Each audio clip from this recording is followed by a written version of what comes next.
Hi everyone, welcome back to my channel. ഇന്ന് നമ്മൾ നോക്കുന്നത് അധ്യായ് 5 യാനി കി ലിംഗ് എന്ന് പറഞ്ഞ ചാപ്റ്റർ ആണ്. ഇനി ഫസ്റ്റ് തന്നെ ലിംഗിന്റെ ഡെഫിനിഷൻ എന്താണെന്നാണ് കൊടുത്തിട്ടുള്ളത്. संज्ञा के जिस रूप से किसी प्राणी अथवा वस्तु की जाति का बोध होता है उसे लिंग कहते हैं. അതായത് സംജ്ഞയുടെ ഏത് രൂപത്തിൽ നിന്നാണോ ഒരു പ്രാണി അഥവാ വസ്തു, ഒരു ഓർഗാനിസത്തിന്റെയോ അല്ലെങ്കിൽ ഒരു വസ്തുവിന്റെയോ അത് പെടുന്ന ഗ്രൂപ്പ് അല്ലെങ്കിൽ കാറ്റഗറി ഏതാണെന്ന് മനസ്സിലാക്കാൻ പറ്റുന്നത്, അത്തരം വാക്കുകളെയാണ് ലിംഗ് എന്ന് പറയുന്നത്. ഹിന്ദി में दो ही लिंग होते हैं, पुल्लिंग और स्त्रीलिंग. ഹിന്ദിയിലെ പുല്ലിംഗ് സ്ത്രീലിംഗ് എന്നിങ്ങനെ രണ്ട് ലിംഗാണുള്ളത്. പുല്ലിംഗ് അതിന്റെ ഡെഫിനിഷൻ ആണ് जो शब्द पुरुष जाति का बोध कराते हैं उन्हें पुल्लिंग कहते हैं. അപ്പോൾ ഏത് വാക്കുകളാണോ പുരുഷ ജാതിയെ സൂചിപ്പിക്കുന്നത് അതിനെയാണ് പുല്ലിംഗ് എന്ന് പറയുന്നത്. ജैसे लड़का जाता है, ആൺകുട്ടി പോകുന്നു എന്ന് ഉള്ളത് പുല്ലിംഗില് വരുന്നതാണ്, അതിന്റെ എക്സാമ്പിൾ ആയിട്ട് പറയുന്നതാണ്. इस वाक्य में लड़का शब्द पुरुष जाति का बोध कराता है इसलिए वह पुल्लिंग है. അപ്പം ഇത് ലടുക്ക എന്ന് പറയുന്ന ഈ ഒരു വേർഡ് പുരുഷ ജാതിയാണ് സൂചിപ്പിക്കുന്നത്, അതുകൊണ്ടാണ് അത് പുല്ലിംഗില് വരുന്നു എന്ന് പറയുന്നത്. स्त्रीलिंग जो शब्द स्त्री जाति का बोध कराते हैं उन्हें स्त्रीलिंग कहते हैं, जैसे लड़की जाति है. അപ്പോ സ്ത്രീ ജാതിയെ സൂചിപ്പിക്കുന്ന വാക്കുകളെ സ്ത്രീലിംഗ് എന്ന് പറയുന്നു. ലഡ്കി ജാതി ഹെ, അപ്പൊ ഈ ഒരു സെന്റൻസില് ലഡ്കി ശബ്ദ സ്ത്രീ ജാതി കാ ബോധ് കരാത്ത ഹെ, സ്ത്രീ ജാതിയാണ് ആ ഒരു വേർഡ് സൂചിപ്പിക്കുന്നത്, അതുകൊണ്ട് അത് സ്ത്രീലിംഗാണ്. ഈ ഡെഫിനീഷൻസ് ഒക്കെ നിങ്ങൾ പഠിക്കണം കേട്ടോ. ഇത് ചിലപ്പോൾ എസ് ആയിട്ടാവും ചോദിക്കുക, അല്ലെങ്കിൽ പാരഗ്രാഫ് ക്വസ്റ്റ്യൻ, അതായത് ഷോർട്ട് എസ് ആയിട്ട് ചോദിക്കാം, അല്ലെങ്കിൽ 2 മാർക്സിനും ചെറിയ ഡെഫിനീഷൻസ് ചോദിക്കാം. ലിംഗ് നിർണയം, ലിംഗനിർണയിൽ പറയുന്നത് ഹിന്ദിയിലെ പ്രാണിവാചക് സംജ്ഞകളുടെ ലിംഗനിർണയം എന്ന് പറയുന്നത് എളുപ്പമാണ്. കാരണം എന്താന്ന് വെച്ചാൽ ഇപ്പൊ നോക്കൂ, ലടുക്ക, ആദ്മി, കുത്ത, ഷേർ, ഹാത്തി ഇങ്ങനത്തെ വേർഡ്സ് ഒക്കെ പുല്ലിംഗിലാണ് വരിക എന്ന് നമുക്ക് ഓൾറെഡി അറിയാം. അതുപോലെ തന്നെ ലടുക്കി, ഓരത്ത്, കുത്തി, ഷേർനി, ഹത്തിനി ആദി ശബ്ദ സ്ത്രീലിംഗ്. അപ്പൊ ഇത് ഈസിയാണ്.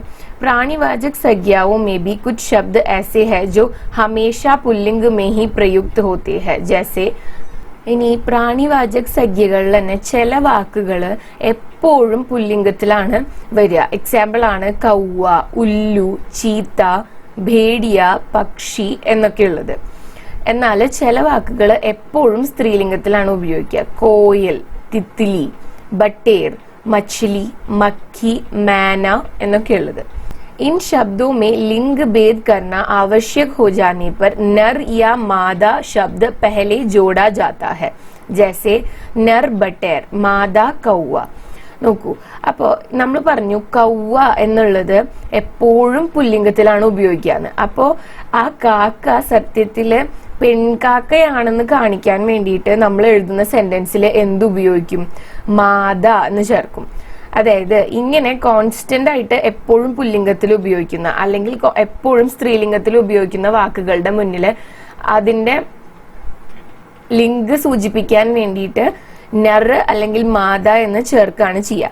അത് പുല്ലിംഗത്തിൽ വരുന്ന ഒരു വേർഡ് ആണെങ്കിൽ അതിന്റെ മുന്നിൽ അത് സ്ത്രീലിംഗാണെന്ന് കാണിക്കാൻ വേണ്ടിയിട്ട് എന്ത് ചെയ്യുക? മാത എന്ന് ചേർക്കുക. എപ്പോഴും സ്ത്രീലിംഗത്തിൽ വരുന്ന ഗ്രൂപ്പിൽ പെടുന്ന വേർഡ്സ് ആണെങ്കിൽ അതിലെ ആ ഒരു പക്ഷി അല്ലെങ്കിൽ ആ മൃഗം എന്താണ്, അത് ആൺപക്ഷിയാണ് എന്ന് കാണിക്കാൻ വേണ്ടിയിട്ട് നർ എന്ന് ചേർക്കാണ് ചെയ്യുക. അതിപ്പോ നിങ്ങൾക്ക് ഇപ്പൊ ഇവിടത്തെ എക്സാമ്പിൾ കണ്ടാൽ മനസ്സിലാവുന്നുണ്ടാവും. കൗവ എപ്പോഴും പുല്ലിംഗത്തിലാണ് വരിക, അപ്പം ആ കൗവ പെൺകാക്കയാണെന്ന് കാണിക്കാൻ വേണ്ടിയിട്ട് എന്ത് ചെയ്യുന്നു? മാതാ കൗവ എന്ന് ആഡ് ചെയ്യുന്നു. അതേസമയം ബട്ടേർ എപ്പോഴും സ്ത്രീലിംഗിൽ വരുന്നതാണ്, അപ്പൊ അത് ആൺ ബട്ടേർ ആണെന്ന് കാണിക്കാൻ വേണ്ടിയിട്ട് നർ എന്ന് ചേർക്കുന്നു. ക്ലിയർ ആയിട്ട് ഉണ്ടാവുമെന്ന് കരുതുന്നു. अप्राणिवाचक शब्दों के लिंग निर्णय संबंधी कुछ नियम हिंदी में है, किंतु इनसे कोई विशेष प्रयोजन नहीं है, क्योंकि इनमें से कई नियमों के बहुत से अपवाद भी होते हैं. फिर भी लिंग निर्णय संबंधी कुछ मुख्य नियम नीचे दिए जाते हैं. അപ്പോ ഇപ്പൊ നമ്മൾ പറഞ്ഞത് പ്രാണിവാചകാണ് എന്ന് വെച്ചാൽ ജീവനുള്ള വസ്തുക്കള്, അതായത് ഇപ്പം മനുഷ്യരുടെ കേസാവാം, അല്ലെങ്കിൽ മൃഗങ്ങളുടെ, ഇൻസെക്ട്സിന്റെ, അങ്ങനെ എന്ത് ലിവിങ് ഓർഗാനിസത്തിന്റെ കേസാണ് ആദ്യത്തെ കാറ്റഗറിയിൽ പറഞ്ഞത്. അപ്രാണിവാചക് ശബ്ദം എന്ന് പറഞ്ഞാൽ ഇപ്പോൾ ഒരു സ്ഥലത്തിന്റെ പേരായിരിക്കാം, അല്ലെങ്കിൽ മൗണ്ടെയിൻ, അല്ലെങ്കിൽ എന്തെങ്കിലും ഒരു സാധനത്തിന്റെ പേരായിരിക്കാം. അങ്ങനത്തെ കാര്യങ്ങളുടെ ലിംഗനിർണയം നടത്തുമ്പോൾ അതിന് കുറച്ച് നിയമങ്ങളുണ്ട്. ആ നിയമങ്ങളാണ് താഴെ പറഞ്ഞിട്ടുള്ളത്. ആ നിയമങ്ങൾ ഫോളോ ചെയ്തിട്ടാണ് നമ്മൾ അതിന്റെ ലിംഗനിർണയം നടത്തുന്നത്. പക്ഷെ ഈ നിയമങ്ങൾക്കൊക്കെ കുറച്ച് എക്സെപ്ഷൻസ് ഉണ്ട്. ചില അപവാദം എന്ന് പറഞ്ഞ എക്സെപ്ഷൻസ് ആണ്. അത് പാലിക്കാത്ത ചില വാക്കുകളും ഉണ്ടായിരിക്കും. എന്നാലും ജനറലി ഉപയോഗിക്കുന്ന നിയമങ്ങളാണ് താഴെ പറയുന്നത്. അപ്പോൾ നെക്സ്റ്റ് പറയുന്നത് പുല്ലിംഗ് സംജ്ഞാओं के നിയമമാണ്. പുല്ലിംഗിൽ വരുന്ന വാക്കുകൾ എങ്ങനെയാണ് നമ്മൾ ഡിസൈഡ് ചെയ്യുന്നത്, അതിനുള്ള നിയമങ്ങളാണ് താഴെ കൊടുത്തിട്ടുള്ളത്. അപ്പോൾ ഫസ്റ്റ് തന്നെ संस्कृत के आकारांत शब्दों को छोड़कर हिंदी के सभी आकारांत शब्द पुल्लिंग होते हैं. അതായത് സംസ്കൃതത്തിലെ ആകാരാന്ത ശബ്ദങ്ങളെ ഒഴിവാക്കി കഴിഞ്ഞാൽ ഹിന്ദിയിലെ ആകാരാന്ത ശബ്ദങ്ങൾ, ആകാരാന്ത ശബ്ദം എന്ന് വെച്ച് കഴിഞ്ഞാൽ അവസാനം ആ എന്ന് അവസാനിക്കുന്ന വാക്കുകളെയാണ്. സംസ്കൃതത്തിലുള്ള ഇങ്ങനെ ആ വെച്ചിട്ട് അവസാനിക്കുന്ന വാക്കുകളെ പുല്ലിംഗായിട്ടല്ല കൺസിഡർ ചെയ്യുന്നത്. അതേസമയം സംസ്കൃതത്തിലെ ഒഴിച്ച് ബാക്കി ഹിന്ദിയിലെ ആ വെച്ചിട്ട് അവസാനിക്കുന്ന വാക്കുകളൊക്കെ പുല്ലിംഗത്തിലാണ് വരുന്നത്. എക്സാമ്പിൾ കപ്പിട, ആട്ട, ജൂത്ത, ഛാത്ത, പാസ ആദി. അപ്പുവാദ് എന്ന് വെച്ചാൽ എക്സെപ്ഷൻ ആയിട്ട് വരുന്ന വാക്കുകൾ കൊടുത്തിട്ടുണ്ട്. ലഘുത ബോധക് ഇയാ പ്രത്യയാന്ത് ശബ്ദ സ്ത്രീലിംഗ് ഹോത്തെ ഹെ ജൈസെ ഖട്ടിയ, ഡിബിയ ആദി. അപ്പോ ഇയ എന്ന് അവസാനിക്കുന്ന വാക്കുകൾ, അങ്ങനത്തെ വാക്കുകളെ സ്ത്രീലിംഗത്തിലാണ് പെടുത്തുന്നത്. ഇപ്പൊ നിങ്ങൾ നോക്കുമ്പോൾ എന്താണ് ഈ കപ്പിട, അതേപോലെ തന്നെ ഡിബിയ നോക്കുമ്പോൾ എല്ലാതും എന്താണ് ആയിൽ തന്നെയാണ് അവസാനിക്കുന്നത്. പക്ഷെ അപ്പുവാദിലത്തെ പ്രത്യേകത എന്താണ്, അത് ആന്നല്ല ഇയാന്നാണ് അവസാനിക്കുന്നത്. അങ്ങനെ ഇയാ വരുന്നത് സ്ത്രീലിംഗത്തിലാണ് പെടുത്തേണ്ടത്. അപ്പോൾ ഈ നിയമങ്ങളൊക്കെ വളരെ ഇമ്പോർട്ടന്റ് ആണ്. ചിലപ്പം പുല്ലിംഗിന്റെ നിയമങ്ങൾ മാത്രമായിട്ട് ചോദിച്ചേക്കാം ഷോർട്ട് എസ്സേയിൽ, അല്ലെങ്കിൽ സ്ത്രീലിംഗ് മാത്രമായിട്ട് ചോദിച്ചേക്കാം ഷോർട്ട് എസ്സേയിൽ. അതും അല്ലെങ്കിൽ ഇത് രണ്ടും കൂടിയിട്ട് എസ്സേ ആയിട്ടും ചോദിച്ചു എന്നിരിക്കാം. അപ്പോൾ നിയമങ്ങളാണ് നമ്മൾ എഴുതേണ്ടത്. ഈ നിയമങ്ങൾ എഴുതുക, അതിന്റെ അറ്റ്ലീസ്റ്റ് 2 എക്സാമ്പിളും പിന്നെ അറ്റ്ലീസ്റ്റ് 2 അപവാദും എഴുതുക. ലിംഗ് എന്നുള്ള ചാപ്റ്ററിൽ നിന്ന് ഒരു ക്വസ്റ്റ്യൻ എന്തായാലും വരാറുണ്ട്. ഇനി സെക്കൻഡ് नियम എന്താണ്? धातुओं, ग्रहों, नक्षत्रों, पेड़ों, पहाड़ों और रत्नों के नाम पुल्लिंग होते हैं. ധാതുക്കളുടെ, അതുപോലെ ഗ്രഹങ്ങളുടെ, നക്ഷത്രങ്ങളുടെ, മരങ്ങളുടെ, പഹാഡ് മൗണ്ടെയിൻസിന്റെ, അതുപോലെ തന്നെ രത്നങ്ങളുടെ ഒക്കെ പേര് പുല്ലിംഗത്തിലാണ് വരുന്നത്. എക്സാമ്പിൾ ആയിട്ട് സോന, സൂര്യ, ചന്ദ്രമ, വർഗദ്, ഹിമാചൽ, ഹീര ആദി. ഈ എക്സാമ്പിൾ ആയിട്ട് കൊടുത്തിട്ടുള്ളത് മേലെ പറഞ്ഞ കാറ്റഗറിയുടെ അതേ ഓർഡറിൽ തന്നെയാണ്. അപ്പൊ അപവാദമായിട്ട് വരുന്നതാണ് ചാന്തി, പൃഥ്വി, ഇംലി, സുപാരി ഇതെല്ലാം. തേർഡ് വൺ മഹീനോ തഥാ ദിനോ കെ നാം പുല്ലിംഗ് ഹോത്തെ ഹെ. മഹീന എന്ന് വെച്ചാൽ എന്താണ്? മാസങ്ങള്, മന്ത്സും അതുപോലെ തന്നെ ഡേയ്സ്, ഇതിന്റെയൊക്കെ പേരുകൾ പുല്ലിംഗത്തിലാണ് വരുന്നത്. എക്സാമ്പിൾ ആയിട്ട് ചൈത്ര, വൈശാഖ്, ആഷാഢ് ഇതൊക്കെ എന്താണ്? മഹീനയാണ്, മാസങ്ങളാണ്. ചൈത്ര, വിശാഖ്, ആഷാഢ് എന്ന് പറയുന്നത്. രവിവാർ, സോമവാർ എന്നൊക്കെ പറയുമ്പോൾ എന്താണ്? ഡേയ്സ് ആണ്. അപ്പൊ ഇതൊക്കെ പുല്ലിംഗിലാണ് വരുന്നത്. ഇതിൽ അപവാദം ഒന്നും കൊടുത്തിട്ടില്ല. ഇനി ഫോർത്ത് നിയമം എന്താണ്? സമുദ്രോ, ദേശോ, ജില്ലോ, നഗരോ തഥാ ഗാവോ കെ നാം പുല്ലിംഗ് ഹോത്തെ ഹെ. സമുദ്രങ്ങളുടെ, ദേശങ്ങളുടെ, ജില്ലകളുടെ, നഗരങ്ങളുടെ, അതുപോലെ തന്നെ ഗ്രാമങ്ങളുടെ പേര് പുല്ലിംഗാണ്. എക്സാമ്പിൾ ആയിട്ട് അറബ് സാഗർ, ഭാരത്, കൽക്കത്ത, മദ്രാസ്, സേവാഗ്രാം എന്നൊക്കെ പറയുന്നു. അപവാദമായിട്ട് ദില്ലി ഒരു എക്സെപ്ഷൻ ആണ്. പിന്നെ ഈ പുല്ലിംഗ് സ്ത്രീലിംഗ് പഠിക്കുമ്പോൾ എന്താന്ന് വെച്ചാല് നിയമത്തിലെ കാര്യങ്ങൾ, നിയമത്തിൽ എന്തൊക്കെ വേർഡ്സ് ആണ് പറയുന്നത് എന്ന് കൃത്യമായിട്ട് മനസ്സിലാക്കി വെക്കുക. ഇപ്പൊ നിങ്ങളിപ്പോ സമുദ്ര, ദേശ്, ജിലെ, നഗർ, അതുപോലെ തന്നെ ഗാവ് ഇത് മാത്രം ഇങ്ങനെ പഠിച്ചു വെച്ചു. അപ്പോ പെട്ടെന്ന് ഇപ്പൊ അറബ് സാഗർ അല്ലെങ്കിൽ ഭാരത്, കൽക്കത്ത എന്നൊന്നും ഓർമ്മ വന്നില്ലെങ്കിലും സമുദ്ര, ദേശ്, ജില്ല എന്നൊക്കെ പറയുമ്പോൾ നിങ്ങൾക്ക് ഗസ് ചെയ്തിട്ടെങ്കിലും ഏതെങ്കിലും ഈ കാറ്റഗറിയിൽ വരുന്ന കാര്യങ്ങളുടെ പേര് എഴുതിയാൽ മതിയല്ലോ. അപ്പോൾ അത് മാത്രമാണ് നിങ്ങൾ കൃത്യമായിട്ട് പഠിച്ചു വെക്കേണ്ട ആവശ്യമുള്ളത്. അത് പെട്ടെന്ന് ആലോചിച്ചാൽ കിട്ടില്ല ഈ കാറ്റഗറിയിലെ അപവാദം എന്തായിരുന്നു എന്ന്. 13 റൂൾസ് ആണ് പറയുന്നത് പുല്ലിംഗത്തില്. അപ്പൊ 13 റൂൾസ് അതിന്റെ എക്സാമ്പിളും അപവാദം സഹിതം നമ്മൾ പഠിക്കേണ്ടതാണ്. फिफ्थ रूल എന്താണ്? जिन भाववाचक संज्ञाओं के अंत में आव, पन, पा, त्व ആദി പ്രത്യയ है പുല്ലിംഗ് है. ഇനി ഏതെല്ലാം ഭാവവാചക സംജ്ഞകളുടെ അവസാനത്തിലാണോ ആവ്, പൻ, പ, ത്വ ഇങ്ങനത്തെ പ്രത്യയങ്ങൾ ചേർക്കുന്നത് അതൊക്കെ പുല്ലിംഗത്തിലാണ് വരുന്നത്. ഫോർ എക്സാമ്പിൾ ബഹാവ്, ബഹാവ് എന്ന് വെച്ചാൽ ഒഴുക്ക് എന്നാണ്. അപ്പോ അവിടെ ആവ് വന്നിട്ടുണ്ട്. ബച്പൻ അതില് പൻ വന്നിട്ടുണ്ട്. ബുഢാപ്പ പ ആണ് അതിൽ അവസാനിക്കുന്നത്. മനുഷ്യത്വ ത്വല് അവസാനിക്കുന്ന ഒരു വേർഡാണ് വരുന്നത്. ഇപ്പൊ ഇതിലും എക്സെപ്ഷൻ ഒന്നും പറയുന്നില്ല, അപ്പൊ അതൊന്നും പറയുന്നില്ല. ഇനി സിക്സ്ത് റൂളാണ് कृदंत की वे संज्ञाएं जिनके अंत में आन आता है पुल्लिंग होते हैं. लगान, मिलान, खान पान ആദി. കൃദന്ത് കി സംജ്ഞായി എന്ന് വെച്ചാല് ക്രിയയോട് കൂടി എന്തെങ്കിലും പ്രത്യയം ചേർത്തിട്ടുള്ള വാക്കുകൾ. അപ്പോൾ അതിലവസാനം ആൻ ആൻ വരുന്നതിലാണ് പുല്ലിംഗായിട്ട് കൺസിഡർ ചെയ്യുന്നത്. എക്സാമ്പിൾ ആയിട്ട് ലഗാൻ, മിലാൻ, ഖാൻ പാൻ എന്നൊക്കെ ഉള്ളത് വരുന്നു. അതിൽ എക്സെപ്ഷൻ ആണ് ഉഡാൻ, പെഹച്ചാൻ, മുസ്കാൻ എന്നൊക്കെ പറയുന്നത്.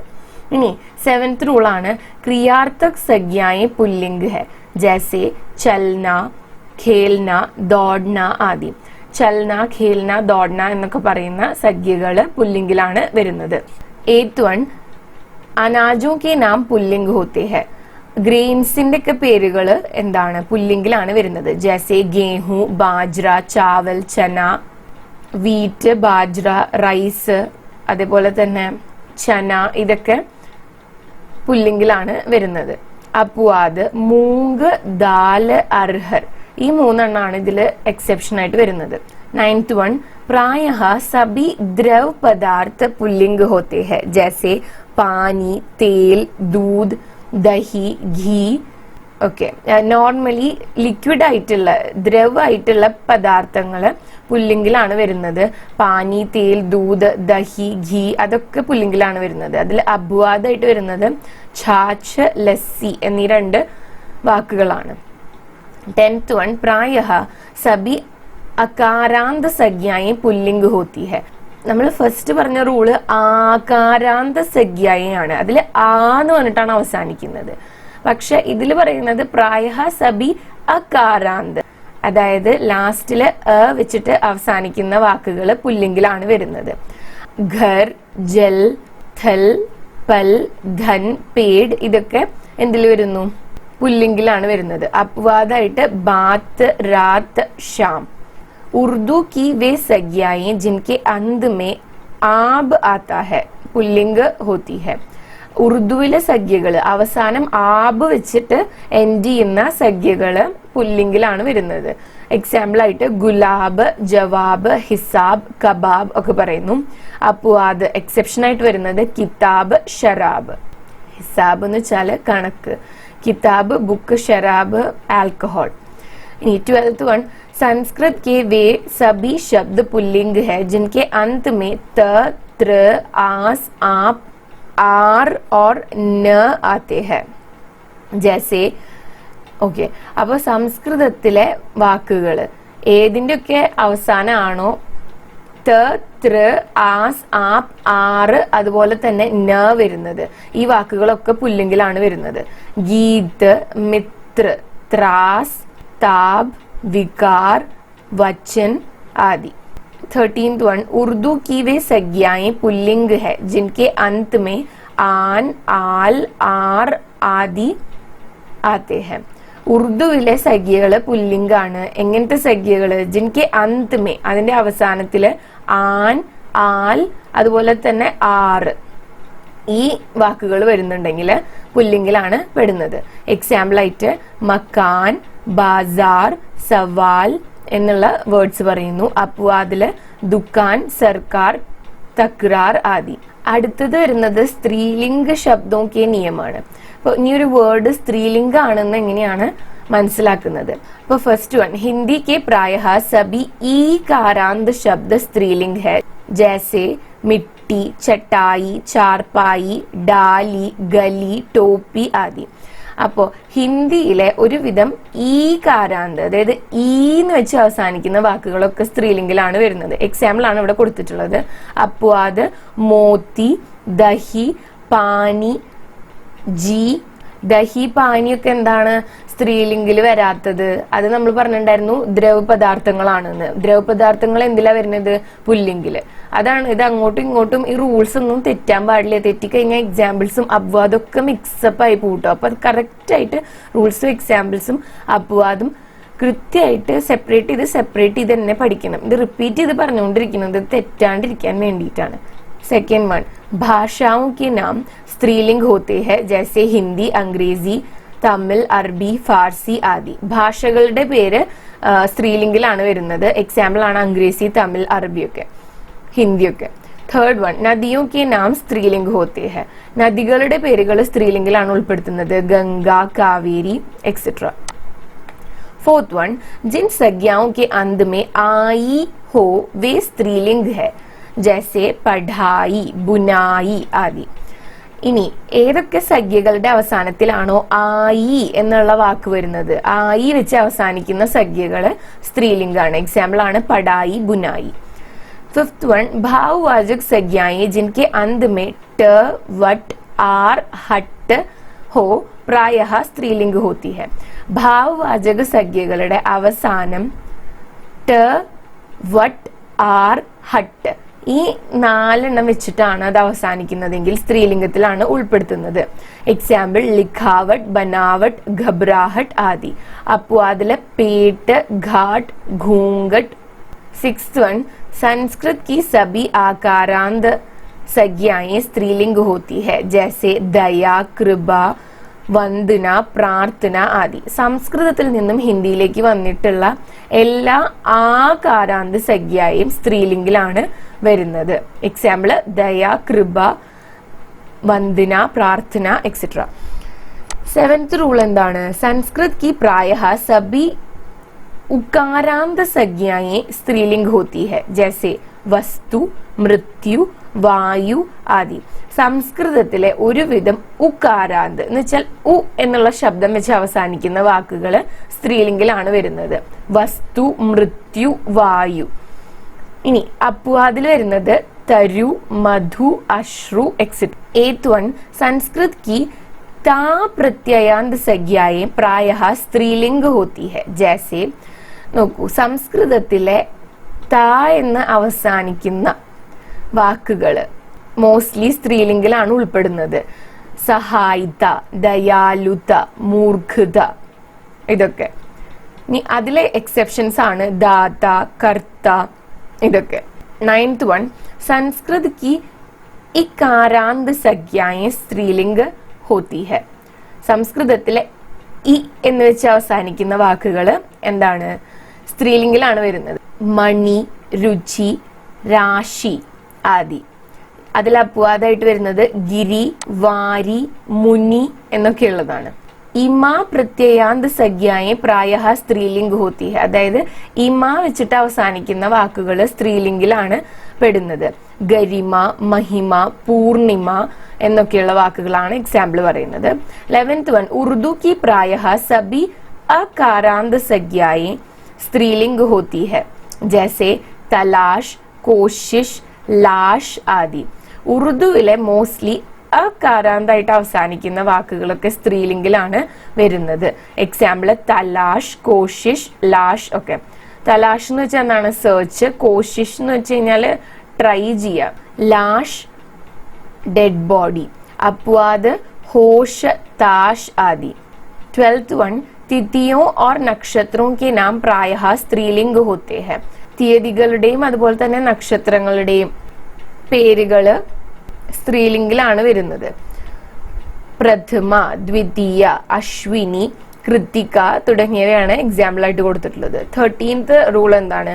ഭോജനോ കെ നാം പ്രായഃ സ്ത്രീലിംഗ് ഹോത്തി ഹെ ജൈസെ റോട്ടി, ദാൽ, തർക്കാരി, ഖീർ, പൂരി ആദി.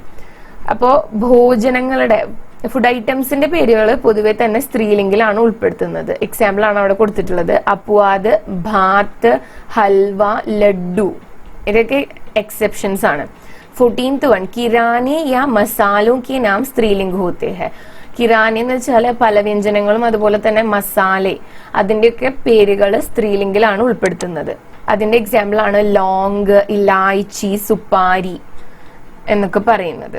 നെക്സ്റ്റ് പറയുന്നത് പുല്ലിംഗ് സെ സ്ത്രീലിംഗ് ബനാനേക്ക് നിയമമാണ്. അപ്പൊ ഈ ചാപ്റ്ററിൽ ഫുള്ള് നിയമമാണ് പഠിക്കാനുള്ളത്. അപ്പം പുല്ലിംഗിൽ നിന്നും സ്ത്രീലിംഗ് എങ്ങനെയാണ് ഫോം ചെയ്യാന്നുള്ളതാണ്. അതിലെ ഫസ്റ്റ് റൂള് പ്രാണിവാചക് अकारांत तथा आकारांत पुल्लिंग संज्ञाओं के अंतिम अ अथवा आ के स्थान पर ई प्रत्यय लगाने से उनका स्त्रीलिंग रूप बनता है. जैसे നോക്കൂ, പ്രാണിവാചക സംജ്ഞ അതില് ആ വെച്ച് അവസാനിക്കുന്നതും ആ വെച്ചിട്ട് അവസാനിക്കുന്നതുമായിട്ടുള്ള പ്രാണിവാചക സംജ്ഞകളിലെ ആ അഥവാ ആ എന്നുള്ളത് മാറ്റിയിട്ട് ഈ ചേർക്കുക. അപ്പോ അത് സ്ത്രീലിംഗമായിട്ട് മാറുന്നു. എക്സാമ്പിൾ ആയിട്ട് നോക്കുകയാണെങ്കിൽ ലടുക്ക എന്ന് പറയുമ്പോൾ ആ വെച്ചിട്ടാണ് അവസാനിക്കുന്നത്, അതിൽ ഈ ചേർക്കുക, ആയിനെ ഈ വെച്ച് സബ്സ്റ്റിറ്റ്യൂട്ട് ചെയ്യുക. അപ്പൊ എന്തായി? ലടുക്ക ലടുക്കി എന്നായി.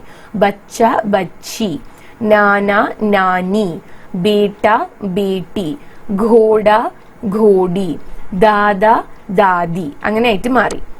സെക്കൻഡ് റൂളാണ് കുച്ച് आकारांत संज्ञाओं के अंतिम आ को इया कर देने से उनका स्त्रीलिंग रूप बनता है. जैसे ചില ആകാരാന്ത വാക്കുകളില് അതിന്റെ ലാസ്റ്റത്തെ ആയിനെ എന്ത് വെച്ചിട്ടാണ് സബ്സ്റ്റിറ്റ്യൂട്ട് ചെയ്യേണ്ടത്? ഇയാ വെച്ചിട്ടാണ് സബ്സ്റ്റിറ്റ്യൂട്ട് ചെയ്യേണ്ടത്. അപ്പോഴാണ് സ്ത്രീലിംഗം ആവുന്നത്.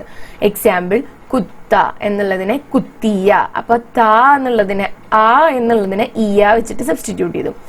ബൂഢ ബുഡിയ, ചൂഹ ചുഹിയ, ബേട്ട ബിട്ടിയ. അപ്പൊ ഇവിടെ എന്താന്ന് വെച്ചാല് ചിലപ്പോ നിങ്ങൾക്ക് ഡയറക്റ്റ് ആയിട്ട് എന്താ അറിയുന്നുണ്ടാവും. ഇപ്പൊ ലടുക്കാൻ തന്നു കഴിഞ്ഞാൽ അതിന്റെ സ്ത്രീലിംഗിൽ ലടുക്കിന്നാന്ന് നിങ്ങൾക്ക് അറിയാം.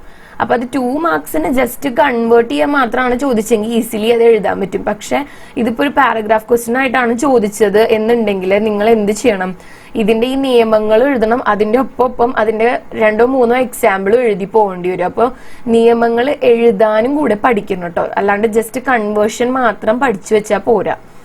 ഇനി തേർഡ് റൂളാണ് വ്യവസായ ബോധക് സംജ്ഞാओं के अंत में इन प्रत्यय लगाने से वे स्त्रीलिंग बन जाती है. വ്യവസായ ബോധകം എന്ന് വെച്ചാൽ ജോലി സംബന്ധമായിട്ടുള്ള ആ ജോലി സംബന്ധമായിട്ടുള്ള വാക്കുകൾ സംജ്ഞ നൗൺസ് അതിന്റെ അവസാനത്തില് ഇൻ ചേർത്ത് കഴിഞ്ഞാൽ സ്ത്രീലിംഗമായിട്ട് മാറും എന്നാണ് പറയുന്നത്. അപ്പോ നായി എന്ന് വെച്ചാൽ ബാർബർ, ആ നായിയുടെ ഒപ്പം ഇൻ ചേർത്തു, നായി എന്നാക്കി, അപ്പൊ അത് സ്ത്രീലിംഗമായിട്ട് മാറി. ധോബി, ധോബിയുടെ കൂടെ ഇൻ ചേർത്തു, ധോബിൻ. തേലി തേലിൻ, മാലി മാലിൻ, കഹാർ കഹാരിൻ, സുനാർ സുനാരിൻ. അതാണ് അതിന്റെ എക്സാമ്പിൾ വരുന്നത്. इनके अतिरिक्त कुछ संबंध वाचक शब्दों तथा मनुष्येतर प्राणीवाचक संज्ञाओं में इन प्रत्यय जोड़ने से उनके स्त्रीलिंग रूप बन जाते हैं. जैसे ഇനിയിപ്പോ മേലെ പറഞ്ഞതല്ലാതെ ചില കാറ്റഗറിയില് ഇൻ പ്രത്യയം ചേർത്ത് കഴിഞ്ഞാൽ അതിന്റെ സ്ത്രീലിംഗമായിട്ട് മാറും. എക്സാമ്പിൾ സംധി സംധിൻ, ബാഗ് ബാഗിൻ, നാഗ് നാഗിൻ. അത് ജസ്റ്റ് അങ്ങനെ എക്സാമ്പിൾ ആയിട്ട് പഠിച്ചു വെച്ചാൽ മതി. फोर्थ वन कुछ अकारांत संज्ञाओं के अंत में नी तथा आनी प्रत्यय जोड़ने से स्त्रीलिंग शब्द बनते हैं. അകാരാന്ത സംജ്ഞകളുടെ അവസാനത്തില് നീ അല്ലെങ്കിൽ ആനി എന്ന് ചേർത്ത് കഴിഞ്ഞാൽ അത് സ്ത്രീലിംഗമായിട്ട് മാറും. ഫോർ എക്സാമ്പിൾ മോർ, മോർ എന്ന് വെച്ചാൽ എന്താണ്? മയില്. ആ മോറിന്റെ ഒപ്പം നീ ചേർത്ത് കഴിഞ്ഞാൽ അതിന്റെ സ്ത്രീലിംഗമായി മോർനി. ഷേർ ഷേർനി, ഊട്ട് ഊട്ട്നി, ഭീൽ ഭീൽനി. അതേസമയം ഈ സൈഡിൽ കൊടുത്തിട്ടുള്ളത് നോക്കുകയാണെങ്കിൽ നീയല്ല ആനിയാണ് ചേർക്കുന്നത്. സേഠ് സെഠാനി, ജേട്ട് ജെഠാനി, നോക്കർ നോക്രാനി, ദേവർ ദേവ്രാനി. ഇതിൽ നിങ്ങൾ ഒരു കാര്യം ശ്രദ്ധിച്ചാൽ മതി, ആനിമൽസിനെ വെച്ചിട്ടാണ് കൊടുത്തിട്ടുള്ളതെന്നുണ്ടെങ്കിൽ നീ ചേർക്കുക. ഞാൻ നിങ്ങൾക്ക് പഠിക്കാൻ എളുപ്പത്തിനാണ് കേട്ടോ പറഞ്ഞു തരുന്നത്. പക്ഷെ ഈ സേട്ട് ജേട്ട് എന്നൊക്കെ പറയുന്നത് ഒരു പൊസിഷനാണ് അല്ലെങ്കിൽ ഒരു ജോബിനെയാണ്. അപ്പൊ ഇപ്പൊ ജേട്ട് എന്ന് പറഞ്ഞു കഴിഞ്ഞാല് ഹസ്ബൻഡിന്റെ ചേട്ടനെയാണ് ജേട്ട് എന്ന് പറയുന്നത്. അപ്പൊ ഏടത്തിനെയാണ് ജേഠാനി എന്ന് പറയുന്നത്. ദേവർ ദേവ്രാണി, അതൊരു സ്ഥാനാണ്. ആനിമൽസിനെ വെക്കുമ്പോൾ നീ, അതുപോലെ തന്നെ സ്ഥാനം അല്ലെങ്കിൽ ഒരു ജോലി ഒക്കെ കാണിക്കുന്ന സമയത്ത് ആനി എന്ന് ചേർക്കാം കേട്ടോ. ഇനി ഫിഫ്ത്ത് റൂൾ എന്താണ്? कुछ संज्ञाओं के अंत में आइन प्रत्यय जोड़ने से उनके स्त्रीलिंग रूप बनते हैं. जैसे ഇനി ചില വാക്കുകളുടെ അവസാനത്തിൽ ആയിൻ എന്ന് ചേർത്ത് കഴിഞ്ഞാലാണ് അതിന്റെ സ്ത്രീലിംഗ രൂപം വരുന്നത്. ബനിയ, ബനിയയുടെ കൂടെ ബനിയായിൻ, ആയിൻ ചേർത്താലാണ് സ്ത്രീലിംഗ ഫോം ചെയ്യുന്നത്. പണ്ഡിത്, പണ്ഡിതായിൻ. മിശ്ര, മിശ്രായിൻ. ആരെങ്കിലും മിശ്രായിനെ ഓർക്കുന്നുണ്ടോ? സക്കുബായിയിലെ മിസ്റ്റർ മിശ്ര, മിശ്രയുടെ വൈഫിനെയാണ് അതിൽ മിശ്രായിൻ എന്ന് പറഞ്ഞുകൊണ്ടിരുന്നത്. അപ്പൊ അത് ഓർത്തിട്ടെങ്കിലും ഈ ഭാഗം തെറ്റിക്കാണ്ടിരിക്കുക കേട്ടോ. ഗുരു, ഗുരുവായിൻ. ചൗധരി, ചൗധരായിൻ.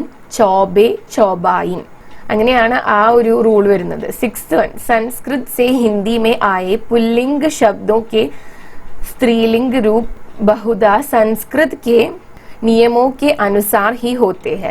സംസ്കൃതത്തിൽ നിന്ന് ഹിന്ദിയിലേക്ക് വന്നിട്ടുള്ള പുല്ലിംഗ വാക്കുകളുടെ സ്ത്രീലിംഗ രൂപം സംസ്കൃതത്തിനനുസരിച്ച് തന്നെയാണ് മാറ്റുന്നത്. അപ്പൊ അതെങ്ങനെയാന്ന് നോക്കി നോക്കാം.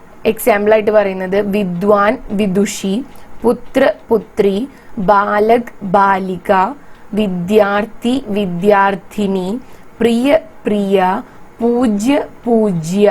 ഇതൊക്കെ പിന്നെ ഇങ്ങനെ തന്നെ പഠിക്കേണ്ടി വരും കേട്ടോ. അപ്പോൾ ഇതിലാണെങ്കിൽ നിങ്ങൾക്ക് ഓർത്തിരിക്കാൻ ഏറ്റവും എളുപ്പം പുത്ര, പുത്രി, ബാലക്, ബാലിക ഒക്കെയാണ്. പക്ഷെ എന്നാലും ബാക്കിയും കൂടെ പഠിക്കണം. കാരണം കൺവേർട്ട് ചെയ്യാൻ വേണ്ടിയിട്ട് ഏതാ ചോദിക്കുക. ഇപ്പൊ 2 മാർക്സിന് വിദ്വാനാണ് തന്നെന്നുണ്ടെങ്കിൽ വിദുഷിന്ന് നിങ്ങൾ മാറ്റി എഴുതേണ്ടി വരും. അപ്പോ എല്ലാതും എങ്ങനെയാണ് കൺവേർട്ട് ചെയ്യണമെന്ന് നിങ്ങൾക്ക് അറിഞ്ഞിരിക്കണം. പക്ഷെ പാരഗ്രാഫ് ക്വസ്റ്റ്യൻ ആയിട്ട് ചോദിക്കുകയാണെങ്കിൽ 2 or 3 എക്സാമ്പിൾ ഒക്കെ എഴുതിയാൽ മതിയാവും. 7th one, हिंदी के अनेक पुल्लिंग शब्दों के स्त्रीलिंग रूप सर्वथा भिन्न होते हैं. जैसे ഹിന്ദിയിലെ അനേകം പുല്ലിംഗ വാക്കുകളുടെ സ്ത്രീലിംഗ രൂപം വളരെ ഡിഫറെന്റ് ആയിട്ടാണുള്ളത്. അങ്ങനത്തെ കുറച്ച് എക്സാമ്പിൾ ആണ് കൊടുത്തിട്ടുള്ളത്. ഭായി, ഭായിയുടെ സ്ത്രീലിംഗ രൂപം എന്താണ്? ബഹൻ. മർദ്, ഓരത്. പുരുഷൻ, സ്ത്രീ. വർ, വധു. പുരുഷ്, സ്ത്രീ. പിത, മാത. ബാപ്, മാ. അപ്പൊ ആ കൺവേർഷൻ അതിന് പ്രത്യേകിച്ച് റൂളൊന്നും പറയുന്നില്ല. ഡിഫറെന്റ് ടൈപ്പില് കൺവേർഷൻ വരുന്നുണ്ട് എന്നാണ് ജസ്റ്റ് പറഞ്ഞു വെക്കുന്നേ ഉള്ളൂ. 8th rule, कुछ पुल्लिंग शब्दों के पहले स्त्रीवाचक शब्द जोड़ने से स्त्रीलिंग शब्द बनते हैं.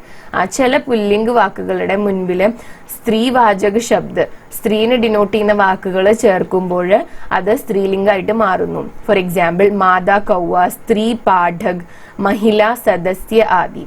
ഓക്കെ, അപ്പോ കൗവ, അതുപോലെ തന്നെ പാഠക്, സദസ്യ എന്നൊക്കെ പറയുന്നത് പുല്ലിംഗിൽ ഉപയോഗിക്കുന്ന വാക്കുകളാണ്. അതിന്റെ മുന്നിൽ അതിനൊരു പ്രിഫിക്സ് ആയിട്ട് സ്ത്രീവാചക ശബ്ദം ഏതെങ്കിലും ഒന്ന് ആഡ് ചെയ്യാണ്. അപ്പൊ ഇവിടെ ആണെങ്കിൽ മാത ആണ് ആ ഒരു പ്രിഫിക്സ്. അപ്പൊ മാതാ കൗവ എന്ന് പറയുമ്പോൾ അത് സ്ത്രീലിംഗമായിട്ട് മാറി. അതേപോലെ സ്ത്രീ പാഠക് എന്നാക്കി, മഹിള സദസ്യ എന്നാക്കി. അപ്പോഴാണ് അത് സ്ത്രീലിംഗമായിട്ട് മാറിയത്.